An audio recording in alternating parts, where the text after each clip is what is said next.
Hi friends, ఈరోజు మనం కొత్తిమీర పుదీనా రైస్ ఎలా చేయాలో చూద్దాం. ఫస్ట్ ఆఫ్ ఆల్ ఒక గ్లాస్ ఆఫ్ రైస్ని నీట్గా వాష్ చేసి పక్కన పెట్టేసుకోండి. అండ్ ఒక మిక్సీ జార్ తీసుకొని అందులోనే కొత్తిమీర, పుదీనా, పచ్చిమిర్చి, టొమాటో అండ్ అల్లం, వెల్లుల్లి అండ్ ఒక half table spoon of salt add చేసేసుకొని నీట్గా గ్రైండ్ చేసుకొని పక్కన పెట్టేసుకోండి. నీట్గా గ్రైండ్ చేసుకొని పక్కన పెట్టేసుకున్నాక స్టవ్ వెలిగించుకొని దాని మీద ఒక గిన్నె పెట్టేసుకోవాలి. ఆ గిన్నెలో కొంచెం ఆయిల్, బిర్యానీ దినుసులు అండ్ ఒక బిర్యానీ ఆకు యాడ్ చేసేసుకోండి. యాడ్ చేసేసుకున్నాక ఆనియన్స్ని హాఫ్ మూన్స్ షేప్లో కట్ చేసుకొని ఆనియన్స్ని కూడా అందులో వేసేయండి. అండ్ అందులోనే కొంచెం సాల్ట్, కొంచెం పసుపు వేసేసుకొని ఆనియన్స్ అనేవి గోల్డెన్ బ్రౌన్ వచ్చేంత వరకు ఫ్రై చేసేసుకోండి. అండ్ ఆనియన్స్ గోల్డెన్ బ్రౌన్ వచ్చాక మనం ఆల్రెడీ పేస్ట్ చేసి పెట్టుకున్న గ్రేవీ ఉంటుంది కదా, ఆ గ్రేవీని యాడ్ చేసేసుకోండి. కొంచెం ఆ గ్రేవీలో గరం మసాలా యాడ్ చేసుకుందాం.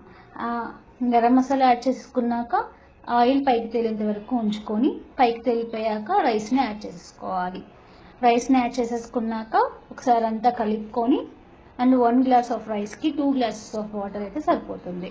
సో వాటర్ని యాడ్ చేసేసుకొని బాగా బాయిలింగ్ స్టేజ్ వచ్చేంత వరకు ఉంచుకొని బాయిలింగ్ స్టేట్ అయ్యాక సో అప్పుడు మనం మూత పెట్టేసుకొని లో టు మీడియం ఫ్లేమ్లో అడ్జస్ట్ చేసుకొని దగ్గర పడేంత వరకు ఉంచుకోవచ్చు. అండ్ ఫైనలీ రెడీ అయిపోయింది. Thank you.